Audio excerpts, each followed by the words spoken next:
Linear living is not true in nature. And so when we recognize we are also nature, then coming to the menstrual cycle, and all the other myriad of cycles you can connect to, like the moon phases, the seasons of the year, the wheel of the year.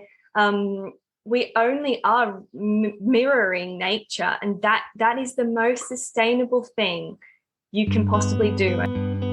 Welcome to Wildflow, the podcast with me, your host, Charlotte Pointeau. I'm a wild feminine cycle coach here for the awakened woman who is ready to reclaim her body, menstrual cycle, and feminine power, and to live, love, and lead in flow with nature's wisdom.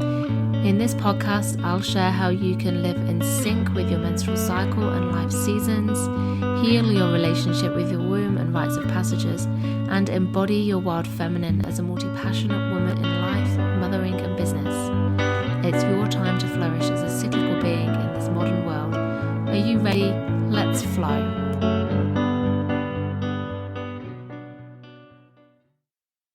In this episode, I spoke with the lovely Sophie French. Sophie is a sustainability academic that has now gone rogue.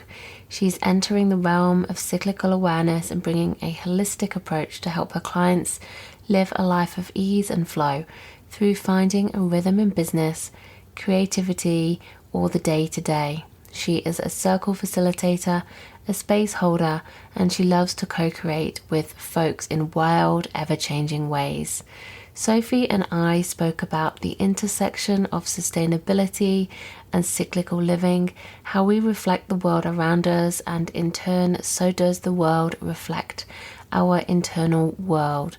This was such an illuminating conversation for me to take sustainability, this idea, out of the environmental realm and to look at our own inner nature and how we can sustain and nourish and resource ourselves on the inside, allowing that to ripple outwards to support our communities, our work, our families, and our culture more widely. I hope that you really love this conversation as much as I did. Today we have got Sophie French with us, and I'm so looking forward to such a beautiful conversation with Sophie.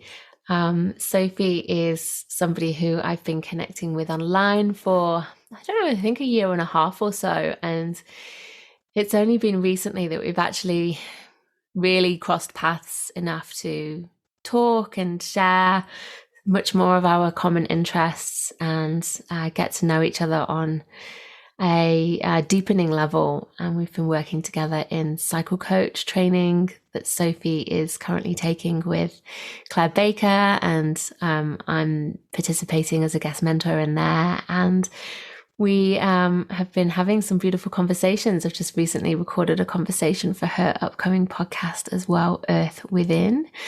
And I've been really looking forward to having Sophie on Wildflow to hear more about her passion for cycle awareness and how she really works with cycle awareness through the lens of sustainability, particularly, and creativity. So welcome. Thank you so much for being here today. It's really, really lovely to have you. How are you?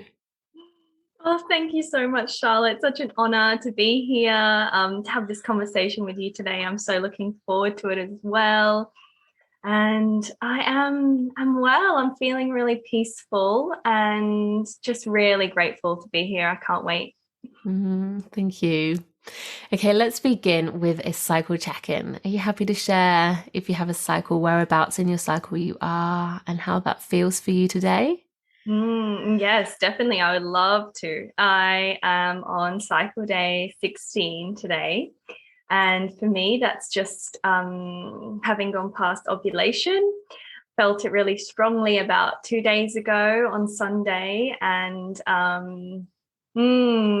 so today, just sensing a height of inner summer and really feeling capable, like in my body and spiritually really connected and feeling that channel from like the source to heart and womb. and inspired, feeling really inspired by those people around me, my environment. But also, even though ovulation is typically a time for more outward energy, I am sensing a craving for solitude. I mean, we're in lockdown here in Sydney at the moment. So whether there's a lot at play, lots of different variables, but I am noticing where my boundaries are strengthening around still honoring my hermit line. In human design, I have a 2 profile, which is a hermit. So I really am embodying that hermit, and that can come through even if it is meant to be this time of outwardness. I always like to balance it with ensuring I get this time to myself. And yeah, so coming to you today with just this sense of grounded peace in my body. That's beautiful. Grounded peace in your body, even in what's archetypally quite an outward time of your cycle. Yeah, lovely. Yeah. We've just gone into lockdown here just this weekend, and I'm cycle day 4 today, and so I'm feeling very much like I just want to go slowly and tread gently. And I'm still, feeling really, really slow and tender. For me, it's a bit of a challenge with a house of 5 people, just trying to find that time and space. So I've actually got my family have just gone out for a walk so that we could have this conversation, which feels nice. And, even though this is like an outward conversation with you, it feels really nurturing and nourishing and really soothing to my day 4 self. So thank you. Yeah. Love that. And I'm going to have to go and find out more about the hermit line in human design. I didn't know that was something that came through in human design. I don't know if that's something that I would have within my chart. I'll have to find out more, but that's interesting. How do you feel human design sort of guides you to look after yourself or live in alignment with your human design? Yeah, it was amazing to find out my human design last year. It really felt like this huge permission slip, and really dove into it quite all in. Like a year ago or so, and finding out, first of all, I'm a manifesting generator in my design, and then there's the profile or personality profile, which is where the lines come through. So I've got a 6 line and a second line, and so just finding out I'm a manifesting generator is something that means I'm an energy being, so I have constant access to my own energy, and also love to do all of the things, which is just so innate to my creative flow. Like in life, I'm always relating everything to a creative process and feeling like I've got a lot of different creative projects on the go, but that's what really brings me alive. So yeah, accepting that about myself last year meant that it gave me permission to adventure into different experiences, because in the 6th line as well really is about experiencing and dabbling in different activities or learnings or modalities until the age of 30. And then after that is when you're meant to alchemize and then educate, like from your embodied experience. And so that suited me quite well to as I'm practicing being like this natural earthly guide for people. And so the way that it helps me a lot in business, if I'm honest. In life, it helps me be creative and gives me permission to just flow. But in business, it also allows me to try and experiment, which is just a massive, it's just like an activation. So yeah, it's something that I love to do and align with. And so there's lots of beautiful Instagram accounts and people that I follow that give such beautiful, handy like tips about how you can lean into that even more. So something I've found really helpful.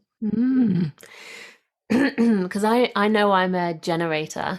And I got confused and thought I was a manifesting generator, but no, I'm just a generator. But I know that means that I too have like this sacral authority or something. And I know that this power comes from within.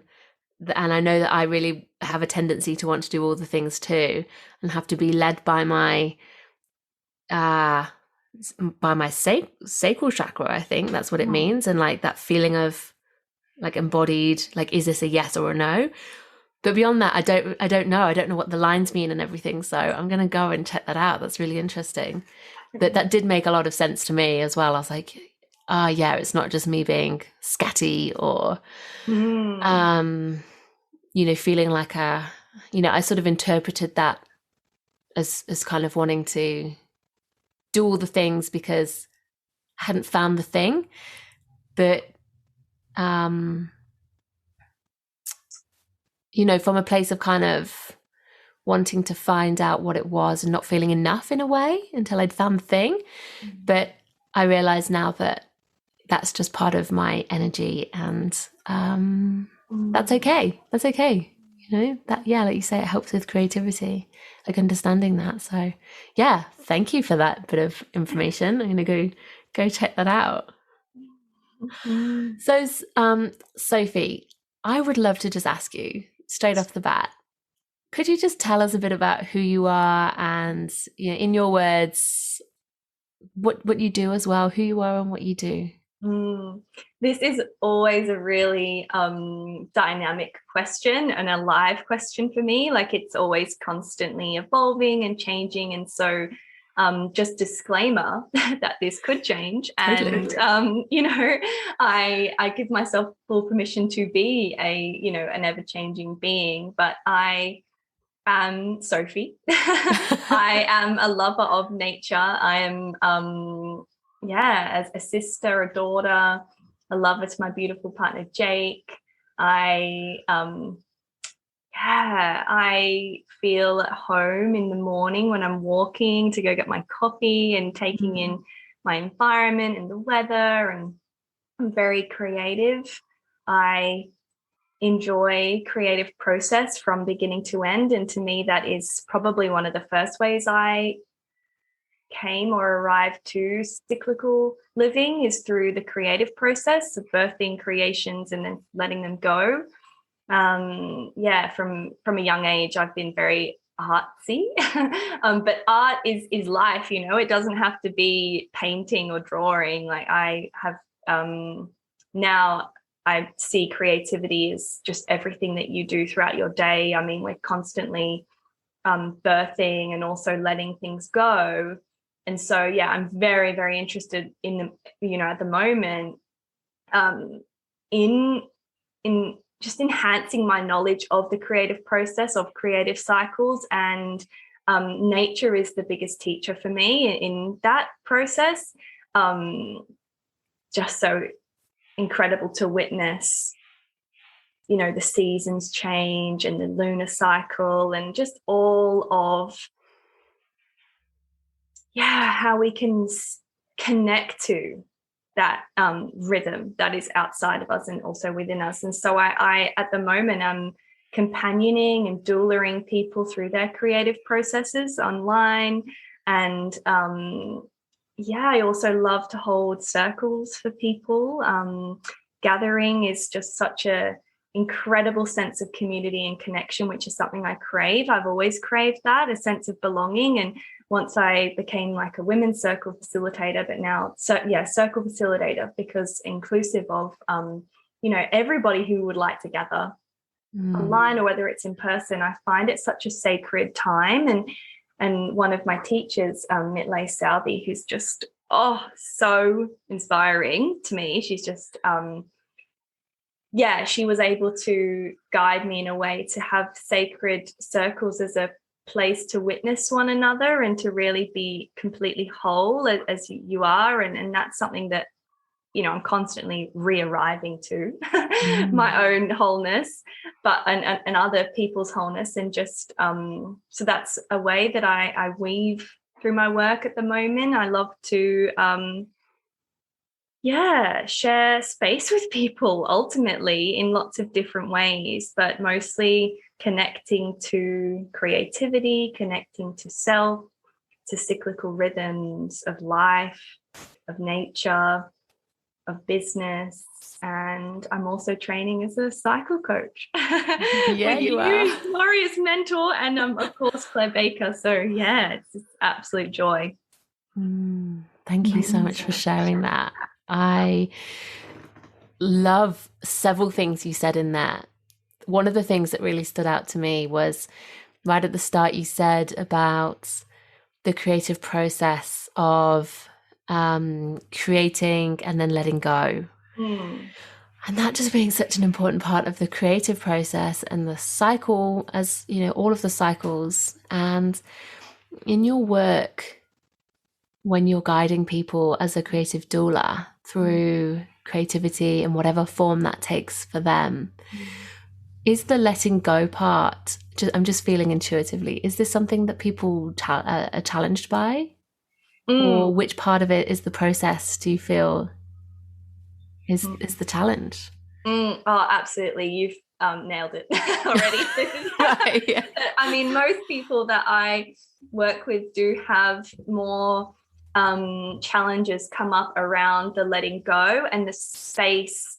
And yeah, definitely in the release is the where the work comes up to enable us to be brave and courageous in letting something go, in looking at decay, you know, in the cycles of a flower blooming, for example, you know, and that's been germinated from seed and then it's grown and everyone's excited and watching it, you know, when's it going to bloom and bud, and everyone's so excited about it, and then this beautiful rose appears, for example, or whichever flower you'd like to imagine, and you know, adoring it, and we're so used to adoring everything at full bloom, and then what happens after? People walk past, not so bothered. It's decaying, whatever, almost, you know, goes in the bin if it's like a cut flower. Yes, I know. Deadheading. I find it very difficult to throw away flowers, no matter what stage they're in. So that's I have like dead, rotting flowers on my table because I'm like, it's life. I know there's a beauty in them. Yeah, I completely agree. And so with that societal avoidance of decay and death, you know, in every single cycle we look at, including the life cycle too, like our tendency to avoid it or look away from, you know, the older population, or, you know, ageism comes into it.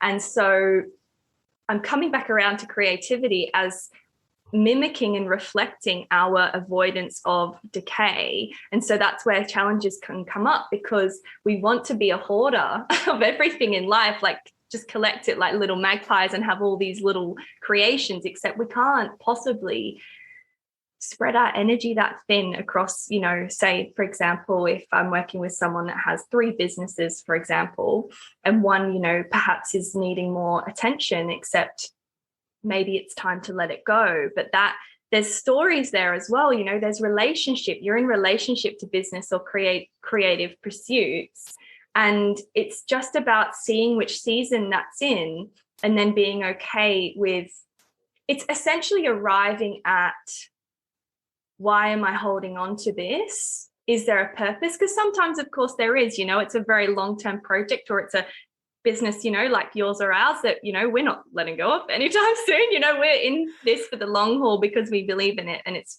so then maybe we break it down further. So it's really a lovely question, and just something to expand on and to think on, because I have arrived just at the conclusion that we're just conditioned to look away from what we see as negative, except we have to have death to have birth or rebirth. We have to, you know, close one chapter to open another one. There's all these cliches around it. We've heard the whole, like, when one door closes, another door opens. But allowing that to actually be is a whole different navigation, which is why I so enjoy being a creative doula, because being companioned at different points in your life cycle or business cycle is incredibly empowering, because you get to tune back into your own inner wisdom. And that's then what lands you at, okay, I'm trusting myself. I'm going to trust my decisions too, you know, in that process. So hope that rounded out. Yeah, I love that so much. I understand so much more now what your work is in that sense, and it sounds like, you know, a real part of it is guiding your clients, the people who you work with, to trust in the seasonality and the cycle of business, but also in themselves and their capacity to sit with letting go and know that that doesn't affect their worth or their definitions of success as well. Does that feel true? Oh, absolutely. Yeah. It definitely comes back to, like, I mean, for my own journey with self-worth, it impacts creativity, it impacts business, it impacts life. You know, if we're not valuing ourselves, I mean, self-preservation for earth preservation is one of my biggest mottos. Like, if you don't look after your own inner environment, there's no way you can make actively empowered choices, but choices that will benefit the earth. You know, we can't pick up all of the litter outside of our house if our house is full of rubbish, you know, like, or why would we be walking down the street to look after someone else's garden when ours is really messy? Or, you know, and I really reflect that to our inner world. And that's why I do a lot of inner earthing your energy within. This is where earth within comes from. It's an act, it's a doing of earthing your energy within. So turning the gaze inward, because this is what's empowered me to begin living a life that feels more easeful, that feels more sustainable. Because I think we talked about it in when I was interviewing you on my podcast, but being catapulted into life from a young age on a linear trajectory, your energy seems outward or external to yourself, and then can be influenced then or infiltrated, and then it doesn't feel like it's yours. Whereas if you can earth some back in, or, you know, engage in practices that can earth your energy within, you begin to live life in a different way. I hope that makes sense. It just it then flows out. The more we are connecting with what we feel, with what we know to be true for us. You know, it's all about coming back to truth. Everybody's truth is different, but it is only yours, you know. Yeah, that's beautiful. I love that. And I really love, could you repeat your phrase about I've forgotten the words now, about tending within and tending without, essentially. Yeah. So I think I said just earthing your energy within.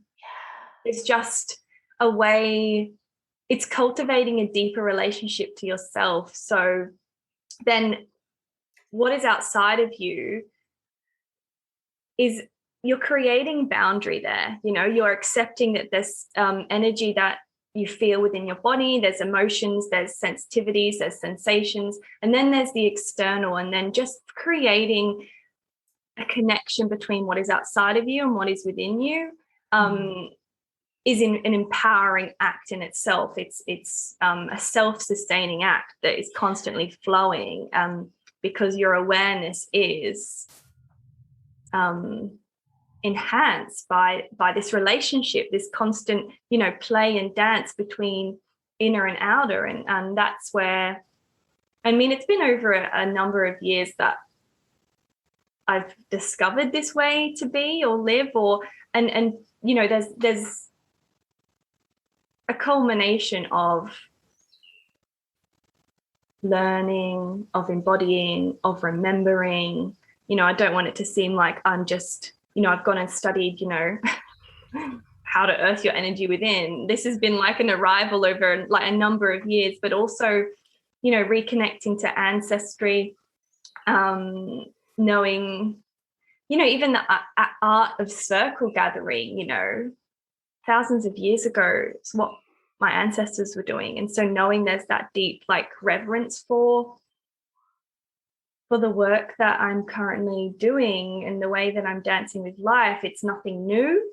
Same with sustainability. It's nothing new. It's been around since the dawn of time. It's just been taglined and illuminated now in a trend, but it's very old. It's an ancient way to be. Yeah, I love that. Thank you. Yeah. And it's like when we see that we are nature within, we have more respect for nature without, like around us outside. And it's making that connection, realizing that what goes on outside influences inside, and what influences inside influences us outside. Yes. And it's not, we're not walking around as human beings who are in control, able to shape our existence and the world to suit our needs. And, we can't just keep taking from it. We have to replenish ourselves inwards and the earth.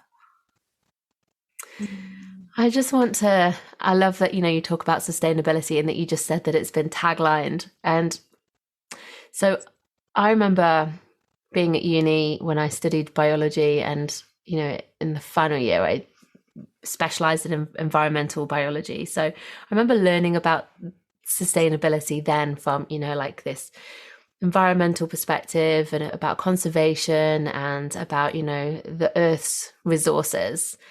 But I love that you talk about it beyond that sense. So sustainability, I just Googled what the definition of sustainability is. So I found two. One is the avoidance of the depletion of natural resources in order to maintain an ecological balance. And the other one is meeting our own needs without compromising the ability of future generations to meet their own needs. I just think that's so powerful, because the first one, it's natural resources, ecological balance, that makes us kind of think about animals and plants and, the earth, which a lot of us can be quite disconnected from. And the second one, I think, kind of hits home for people a bit more, meeting our own needs without compromising the ability of future generations to meet their own needs. And that's super powerful, because it reminds humans that it's, this is going to affect us. And it's really sad that we have to make it tangible in a way that we can, relate to, and it's going to actually impact us. But it's true. And I hear, the word sustainability used a lot now. Governments are starting to talk about it a little bit more. And, there's a lot of the word comes up in terms of, the climate as well. But I get that, a sense that for you, sustainability, goes much more beyond that.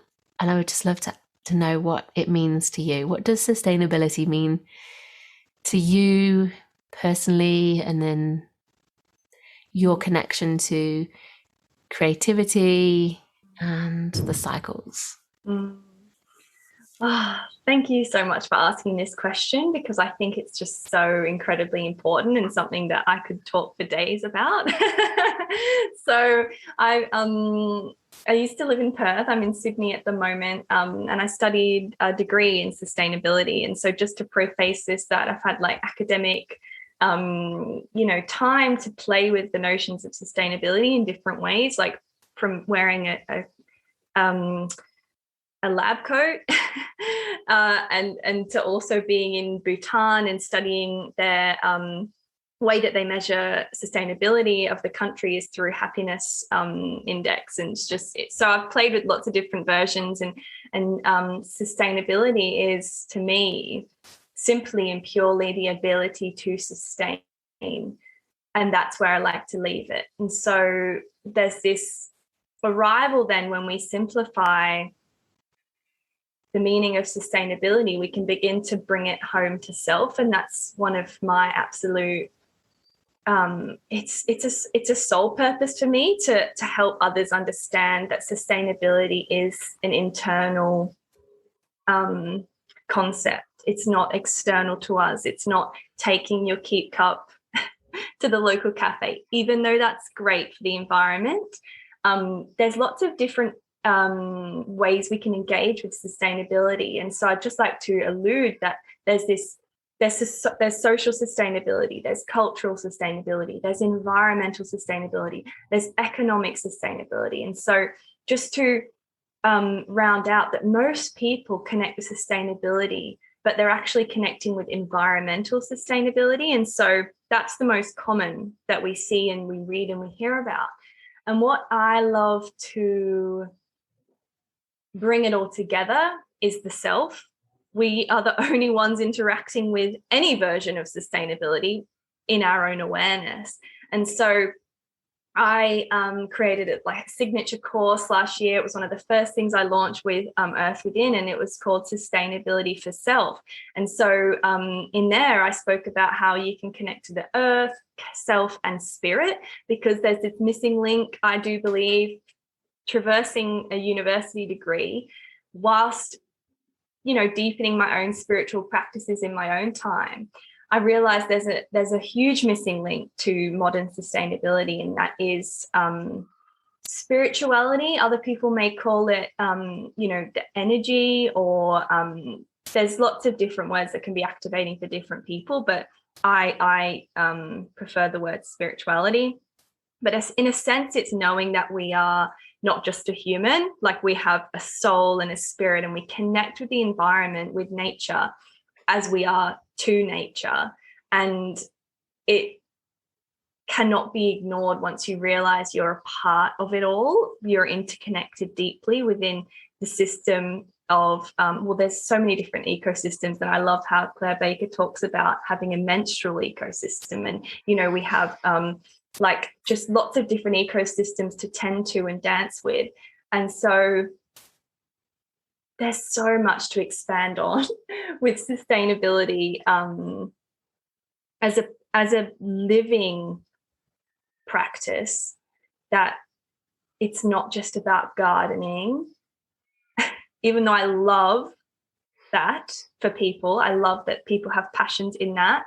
And there's, sustainable ways you can farm or eat. But I think for the purpose of this podcast and for the work that I do is holistic sustainability. So really tending to that relationship within in order to flow out, to have a positive and meaningful connection with your outer environment, whether that means your community, your peers, your family, your greater community, and then country. And, it ripples out. Sustainability is like a ripple, but it has to begin from your awareness of it all. Like if we continue to live life and think that sustainability is something that exists outside of ourselves and scientists are going to solve some sort of scientist issue, then we aren't empowered to engage in sustainable living. We aren't giving ourselves that connection, because it is truly all about, and I talk about this, I've probably repeated a few times now, it's about connecting to the self. And so really this means knowing yourself deeply, like who are you? Who are you to the core? What lights you up? What doesn't light you up? What do you not like? And beginning to connect with that intuition, because the more we serve ourselves and what is true, like I said before, and what is authentic to us, then we almost feel full, like we're living a fuller life, a life that is really just feels so grounded in our own desires, that then encourages others to, walk that path of also engaging in a life that is in a rhythm and in the cycles of within and without. So I could go in lots of different ways and walk down lots of different pathways. So I hope that. Yeah, I love that. Yeah. So it's not just this thing that's outwards and in this environmental realm. It's not something that scientists are going to solve. It's something that we can be empowered to contribute to for ourselves as well as for the earth and the greater good, if you like, beyond just recycling and, you know, the little things that you can, you know, eating seasonally, those kinds of things. It's much more about coming back to yourself, knowing yourself deeply, and living from that place, like in alignment with who you truly are. Does that sound right? Yes, absolutely. It's just an empowering act, like to live in a sustainable way is to slow down and notice and to pause. And in doing so, you're giving reverence to nature in every moment. Like if you respect yourself, you begin to respect the world around you, the people, the animals, you know, the plants, the bees. Like you will ripple out this respect in life in lots of different ways, and then you begin to engage in reciprocal relationships. So you know that by what you give out is also then what you can, you know, we're constantly gifting. There's this beautiful concept of like a gifting economy and sacred economics. And so we're in this exchange with the environment. And the more that we notice everything as a gift, you know, the sunlight as a gift on our skin, you know, our the food that we eat is a gift. If we begin to see that, and it's not always easy and it's not always perfect, but this is a theory that we can respect it more. You know, if you're given a gift and someone's hand knitted you a jumper, how much more are you going to respect that jumper than one that you've just been like, that's just been bought off the shelf, and maybe a lot of other people have, which, you know, it's absolutely fine, but we're just illuminating the relationship is different. And so sustainability for me is a lot about being in relationship to your inner environment and your outer environment. You know, you're in relationship and seeing how that exchange can be more fruitful or more you know, inspiring. Yeah, you're so right. Like if you're given a gift, like you're really thankful, you take more care of it. If something's been handmade as well, and you know, you can see the effort that somebody's put into something for you. Yeah, I could just think of like a knitted jumper or something. Then yeah, you treasure it, you care for it, you treat it differently all the time, and you hope that it lasts and that it might even be a hand-me-down one day. Whereas the fast fashion that, you know, costs just a few dollars, and, you know, it's something that you're kind of like, oh yeah, you know, cool. And then I heard recently that there's been a study in the UK just on the note of fast fashion that apparently, I can't remember the number, but it was overwhelming. This massive percentage of the population of, I think it was young women surveyed, they said that they considered a garment to be old if they'd worn it more than once. So 2 or more times it was considered old. And, you know, no wonder that, you know, things like that are being thrown out, adding to landfill, back into the earth, being shipped around the world to, you know, end up in landfill somewhere else. And that's just one example, but came to mind as being like out of relationship with everything that goes into creating what you have in front of you. And I feel like that's part of it as well, is it? Like understanding the life cycle of whatever it is that you're receiving. So, you know, whether it's the food on your plate, like thinking about where it's come from, who's grown it, what land it's come from, how far it's, you know, how it was tended, how it's been packaged and shipped to you, and how you've got it on your plate and how you're eating it. I think that's a really powerful way just to, you know, the more we can have awareness of how we fit into the cycle of, like, the life cycle of things too. It helps you to make choices and to see,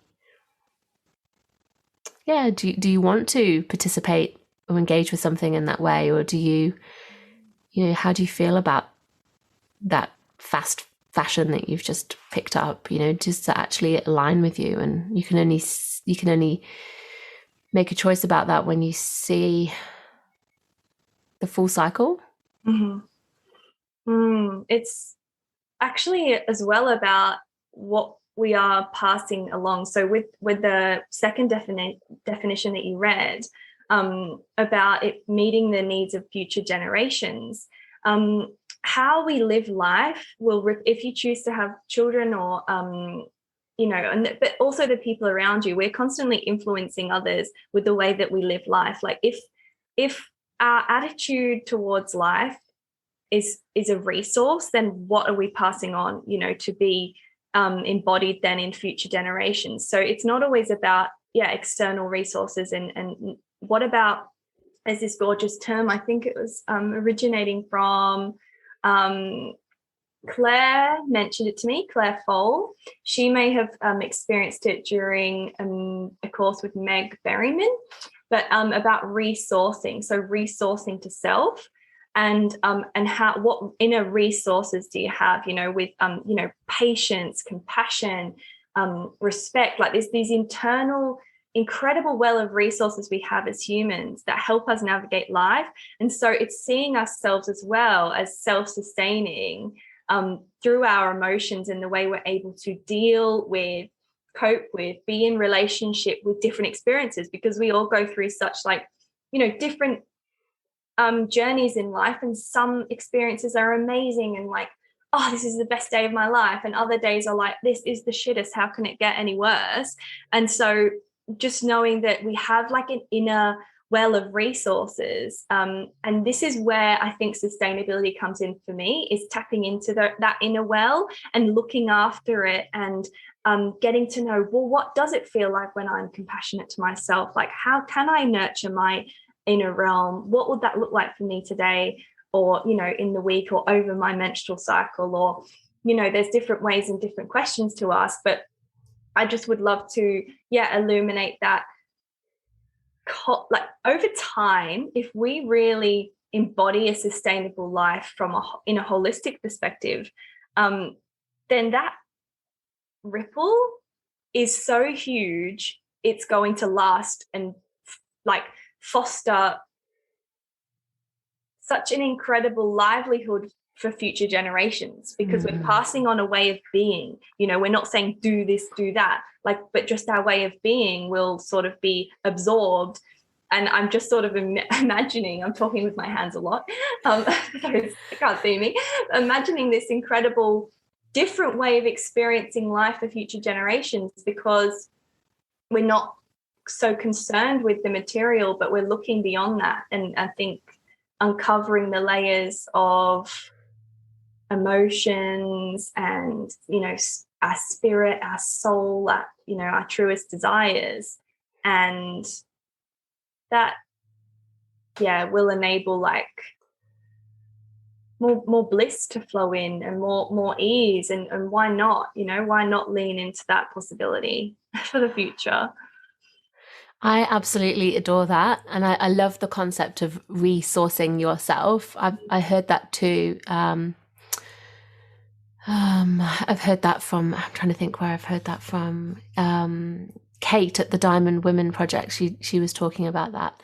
And I really think that that's fundamental to to our well-being, isn't it? And again, instead of tying sustainability to outputs, in terms of sustaining our energy, or our capacity to keep going, even if it's coming back to what do we need to do in order to keep going, coming back to those other capacities that we have as humans, and especially as women, some of these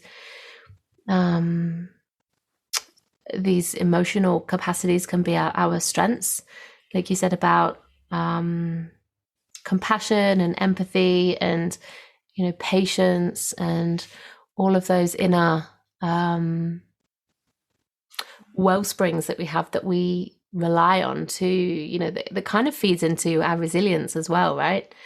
And tending to ourselves, you know. And it comes back to that metaphor of, you know, the thing that everyone talks about of like filling your cup, you know, your self-care cup or your inner cup, you know, filling that first and then letting the overflow ripple out to other people.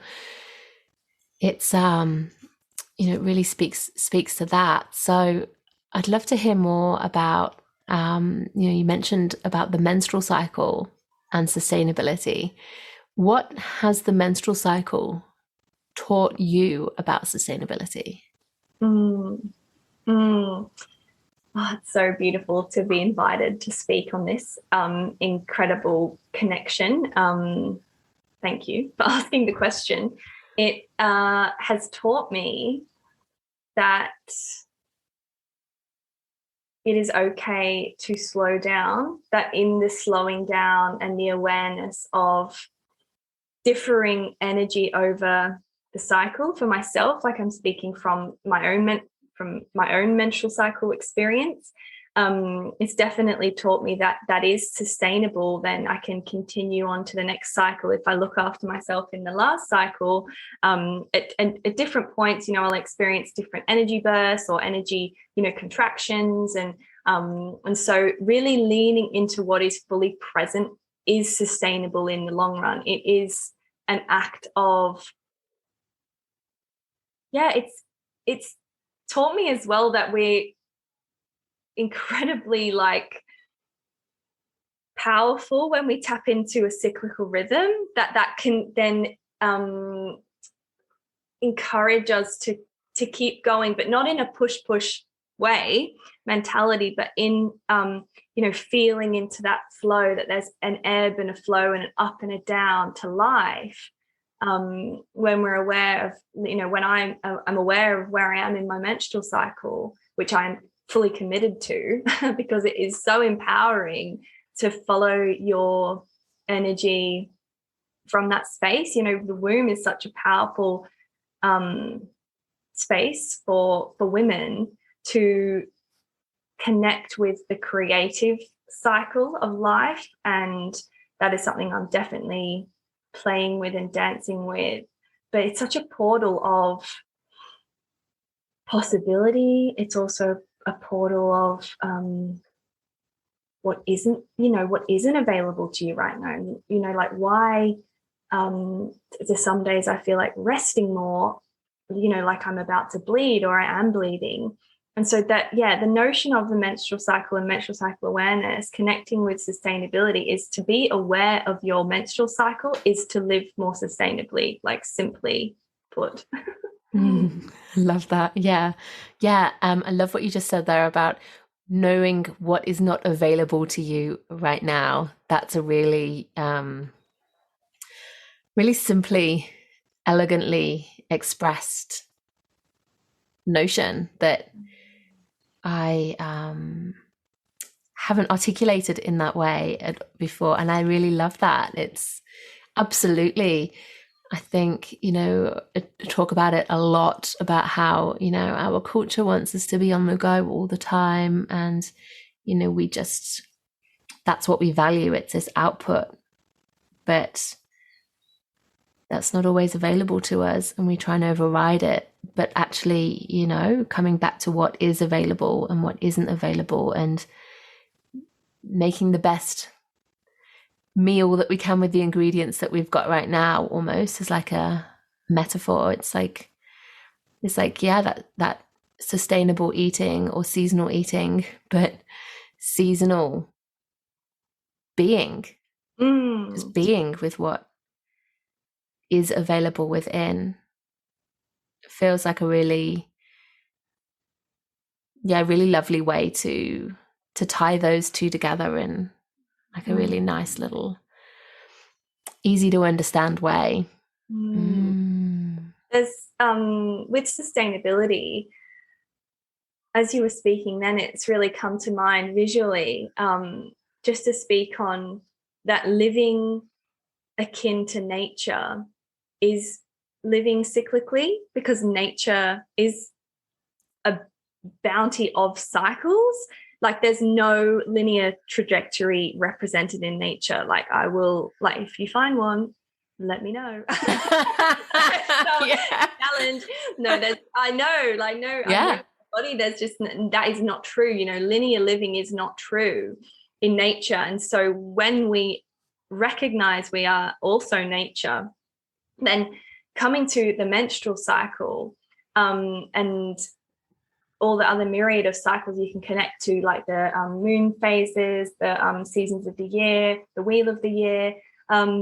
We only are mirroring nature, and that is the most sustainable thing you can possibly do, and probably something I could have shared on earlier, but that is, to live like nature is to live sustainably, because if we humans, I think, probably could benefit from realizing that nature and the environment and trees and plants and the ecosystems around us would continue long after we may go, if humans aren't a part of the ecosystem anymore.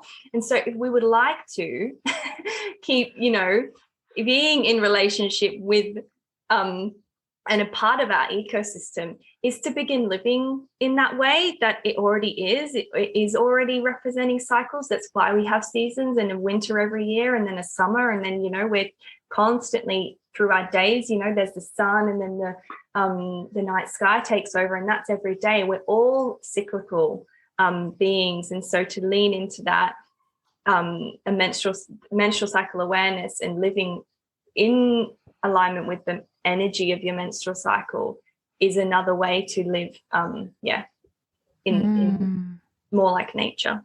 Yeah, again, we are just nature. It's just reflecting it back to us, our own nature. And so to put you on the spot, what are some of your practices or rituals, or how do you access this? Like, what's the bridge? What's the portal? How do you bring this into like a daily, something tangible? Like, how do you connect with this? What's that look like for you? Oh, it looks so many different ways, and it's very multicolored and multifaceted. And again, like, this is probably what is true for me now, and this may change, and it has changed in the past. But some beautiful ways to firstly check in with my own inner cycle is to write down where I am in my cycle and how I'm feeling. We're invited in Cycle Coach, of course, to practice with the 4 bodies, spirit, mental, physical, and emotional. And so it's just checking in there, how I'm feeling, what I felt like. If I was so hungry all day, but I'm so creative, and I'm feeling so capable in my body, or so I note down a few bits and bobs, really, just a summary. And usually at night, because very different at night compared to the morning. I think everybody can relate. You can at least encapsulate the whole day then, but it's different for everyone. And so that's a cyclical practice. I love connecting with the moon phases. I have some beautiful cards that are up on like an A-frame in our living room. And so every time the moon phase changes, I change the card that's facing the living room. So it could say like waxing crescent or waning crescent, or full moon or new moon. And so as the moon changes, I like to change those cards. So every 3 days, as the phases change, and underneath the cards are some affirmations that just remind me what energy is present collectively. So we're in the waxing gibbous phase of the moon at the moment, and so there's an affirmation under the moon that says, I am open to all abundance, all new forms of abundance that are available to me, and things like I will succeed. And there's lots of leaning into what is present in forms of abundance with the waxing gibbous. And so that's a practice of like connecting to the lunar rhythm. And of course, I love that. Oh, thanks. I want to see this. I want to see this card. It sounds gorgeous. I know. They are beautiful. And so connecting, like I began the potty interview with like going for a walk, and connecting to nature by going for a walk is to know how the weather is and which season I'm in, and am I brisk and like all covered up and like wrapped up in my scarf, and how this makes me feel too, like the seasons have such an impact on the way we live our life. Like we all, I think, experience mostly, if I was to use the polar opposites of summer and winter, the way we live in summer, we're, come over for a barbecue and like we're socializing and it's like warm at 8 o'clock at night in Australia. And then in winter, it's like it's gone dark at 5 and I'm like already eating dinner in bed and just like cozy.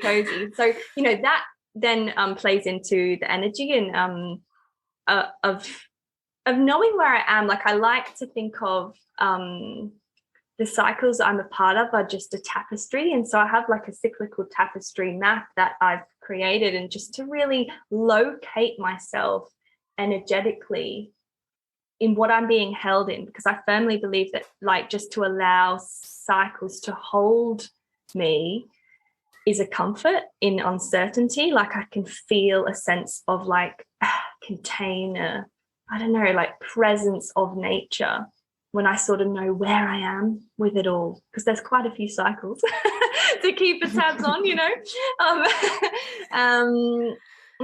just thinking other practices is breath work. I love taking moments in my day to really reconnect to my body, and the breath is the gateway to your inner universe, essentially. Like the more we tap into that inhale and exhale, we begin noticing like, oh, there's a bit of tenderness here in my heart. I'm feeling, there's space, and it's a beautiful way to provide space to feel through the breath.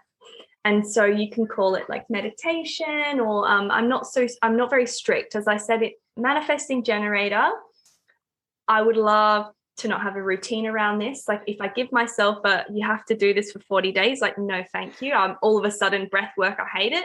I need to feel like it's my own sovereign choice to just slide into a bit of breathing I'm dying over here because I just relate so hard. Seriously. Yeah. So yeah, it's like so true for me that to label it or routine it, or to say I'm going to sit by my altar every morning that's not what keeps me alive and in relationship to having a practice. And this is why I think I'm, providing almost like little dots of ways I connect to cyclical sustainable living, is because it is always looking different for me. It does, and that's okay. And so I really give everyone else that like huge permission slip to like, you don't have to sit, and make it really complicated. I love creating ritual though. Like I love lighting candles for specific reasons and having intention brewing in that candle of like why I would be here and sitting in, say if I'm musing on a new creation, then it's like, okay, I'm in my space, I'm lighting that candle. I might use some incense if I like, because that then almost makes you feel held in a different energy when there's a different scent. Also essential oils. And so there's ways I weave in ritual to create symbolism, and honoring the wheel of the year with different altars, either out in our, living room, dining table, or on my own personal altar, just with little bits and pieces that represent the season or what is there. So say in like the spring equinox time, there may be like crystal eggs and representing like the birth and fertility of the time. And so, I would say that a practice of mine that is continuing is finding symbolism with nature, and then seeing how I can represent that visually in my life really helps me feel connected to the outer realms of nature. Love that. Thank you. Yeah. I love that. I love that you've offered like dots of inspiration, and that it's take from it what you will. And I'm the same. Like sometimes I'm asked, what's like a routine? What can I do as a routine? Like I want to know exactly what I should do at this season of my cycle or this time of year, and to be like this it's almost prescriptive, and I can't work that way. I can't do it because that's not coming from my own inner, how am I feeling and what do I need? That's coming from habit, or, well, this is what I think I should do, or this is what worked for me before, rather than going like, what do I actually need right now? And if anything becomes a, like, you've got to do this, that you said, every day, oh my God, I just can't do it. Like, I actually find cycle charting really challenging because, for that reason, I'm like, oh, I get a bit bored of it. So I have to make it more spontaneous. And, I do what you were saying about the 4 bodies check-in. I do it at some point in my day. And I totally agree that at the end of the day, it's much easier because you can look back and kind of look at the whole day. Some people love to do it in the morning and, kind of set up for their day. I just have to kind of do it whenever I get them, whenever the inspiration strikes. And so I have to be intentional about coming back to my body. And I love candles as a portal to doing that, like a reminder to create like a sacred space, which automatically drops me into a place of softening and coming to the present. And then from that place, I can be more aware of what's going on in my inner landscape. I have to be mindful about that. But the moment it becomes prescriptive, I really struggle. And I think that's really important. There are people who really love to have a routine and to know that it's the same every day. And that's, perfect for certain personality types, and then other, or human design types. And then for other people, that can make us feel like we're failing because we just can't get a handle on this daily rhythm and daily routine. So I really love that it's not just me, that it's you as well. And I love that you shared about looking for symbols as well, and symbols in nature and working with that, either in an altar or bringing things in that remind you of where you're at, in your life and in your business too. And so what I was also hearing was you saying, like, I get the sense that, this is your practice for life, for you and for your business. Like, it's all one and the same. It's not separate. Absolutely. That's right. Yeah, absolutely. It all weaves together. I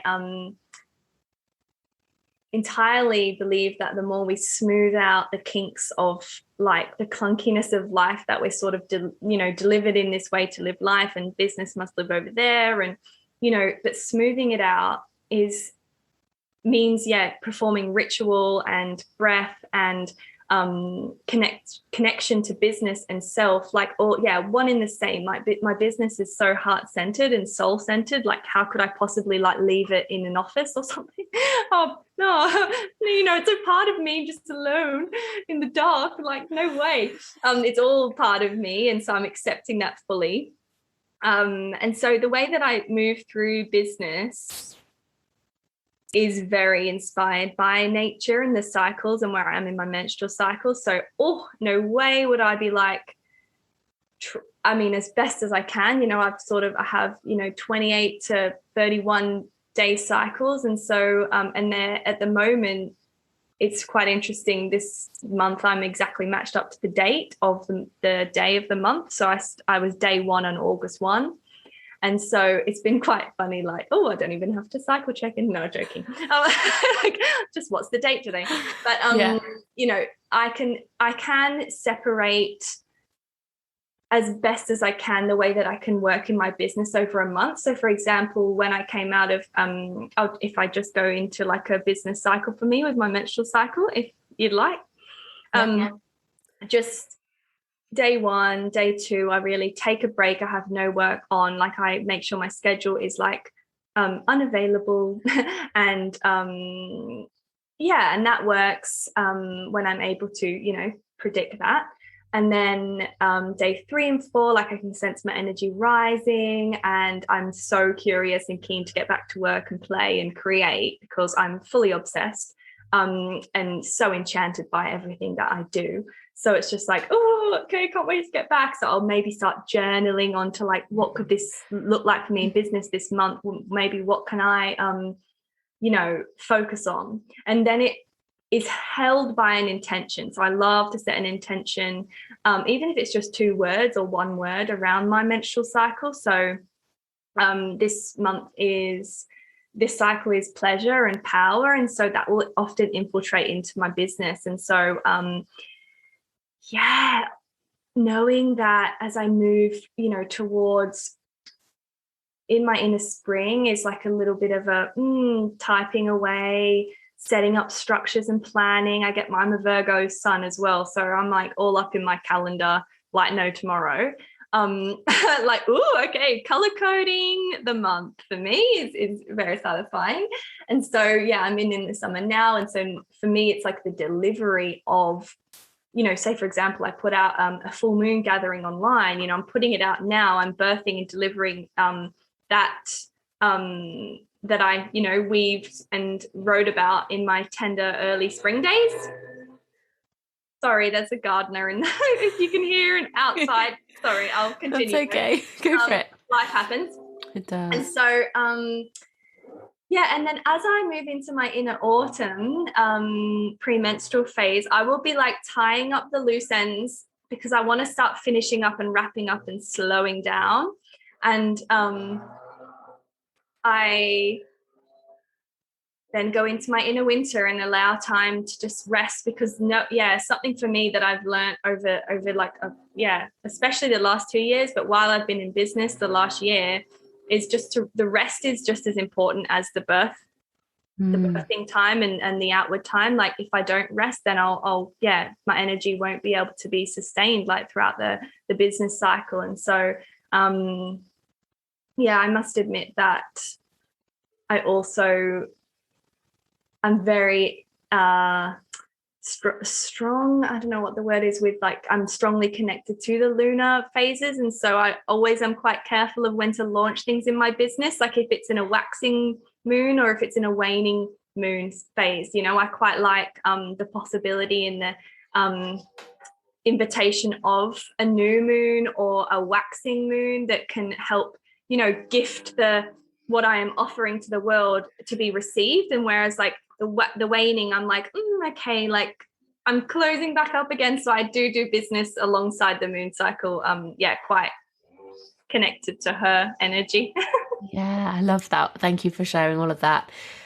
I love doing like similar things, launching or opening or sowing seeds in that first half, like with the new moon and the growing moon, and putting out the intention and calling it in and growing it, and you're manifesting, if that's something as a word that you like to use. But all of that. And I find it really interesting because my cycle's still quite irregular, and I couldn't predict when we lined up today that I was going to be bleeding. So I really try to work in that cyclical way, but sometimes kind of get a little bit caught out with, what would feel most, sort of, what was it you said earlier on about working with what you've got, or, and what you have and what's available and what's not available. So, I think there's so much, if you have a regular cycle, it's so powerful to be able to align,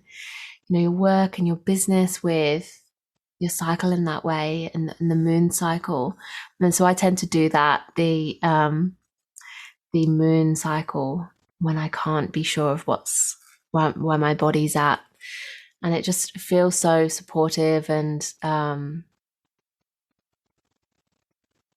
grounding as well. I really love to do that. So I think it like you said, it sort of holds you in as like in a place, in your place in the world, but also invites you to come back to yourself and to be supported by yourself and by nature's seasons and cycles.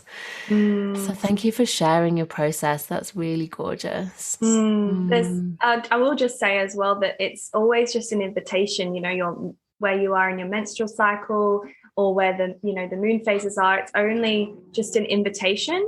And so it doesn't have to be prescriptive, or oh no, you can't possibly like launch or share something in your, if the energy is there, always trusting that like your body knows. And I just like wanted to say that you don't ever have to be held back by the cycles or the shoulds or the don't do that and do this. Like actually trust your sovereign, your intuition. That's the most important, the way your body feels. It's only because the energy during my inner autumn is tending to go more inward. That's why I don't feel as energetically aligned with opening up spaces. But if I really did and my energy was more outward, I would trust that too. So just trusting intuitively what is there, what is present, not that what should be. Because I must admit I'm like, no, I can't do that. Oh gosh, it's this stage of my cycle or it's this. But I'm like, Sophie, don't let it like hold you back. If it's really alive, go for it. Yeah, I agree. I think it's about, always coming back to yourself and what, do you feel like you have the capacity to do that? And, like today, I'm talking to you, doing a podcast interview on day 4. And, I'm still bleeding quite heavily and my energy is lower. But, instead of going, I could have just easily said, let's rearrange. And that would have been cool. I know you'd have both been more than happy to do that. But I sort of checked in with myself and thought, can I do this? Do I want to do this? And I thought, yeah, this would feel really lovely. So then it's like, okay, so what do I need to do to support myself to do that? If you're doing something that, perhaps is using energy that you don't naturally have available, then what else do you need to resource yourself, like you said before, to support yourself to do that? And, if that's launching something in your premenstrual phase when your inner critic is there going, meh, or nobody's going to do this anyway, or oh, I haven't quite done it right, it's not perfect, or whatever that comes out as, however it manifests for you, maybe it's upping your self-care or your rest around that, or your mindset support, or journaling to release some of the fears that are going through your head, whatever it might be. I feel like that's, we can absolutely be guided, but we can also, like you said, let it stop us and tip us into paralysis. I think always coming back to what feels right and true and what do you need. It's really powerful. Thank you, Sophie. Well, as we come to a close, I would just love to ask you just some quick questions. Okay, so what is your favorite season or phase of your cycle or the cycles? At the moment, it's actually my inner autumn, and I can't believe I'm even saying that, because about a year ago I would have been like, what are you talking about? Inner spring was definitely where I felt most at home and in my creative energy, but the inner autumn for me at the moment is where I feel quite bold and quite strong and very like wild woman archetype, which I am loving, and it helps me so much in business and in life, and also just to communicate. And I'm especially alluding to the transition between inner summer and the beginning of inner autumn, because by the end of inner autumn, I'm like, goodbye, world. Like not bothered at all, not trying to connect to my in wild woman or whatever. Like it's not a thing. And I'm also kind of articulate very well. So for me, there's this cusp of transitioning out of inner summer and into inner autumn, and just feeling like a lot of strength and power like in my body and in my spirit. And so at the moment it's there. Gorgeous. Thank you. I love that. And is there a season or a phase that is like the most challenging for you, or more challenging, or like your least favorite? There's always like challenges, superpowers and joys of each phase for me, but I think in autumn at the very end, before my bleed begins, I can get a little bit anxious, because I used to experience painful periods and it brings a lot back for me. I think just like, will it be okay? And am I able, can I do this? It's almost like that.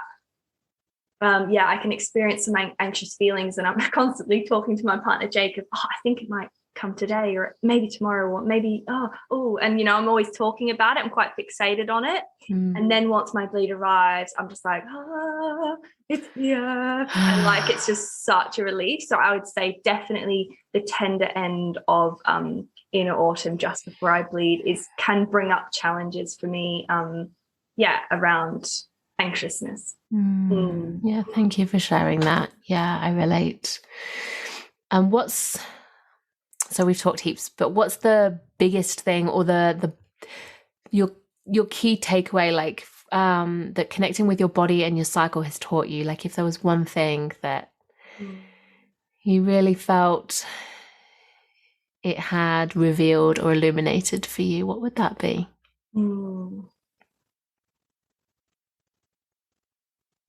My first response is just to trust myself, that I know, that my body knows.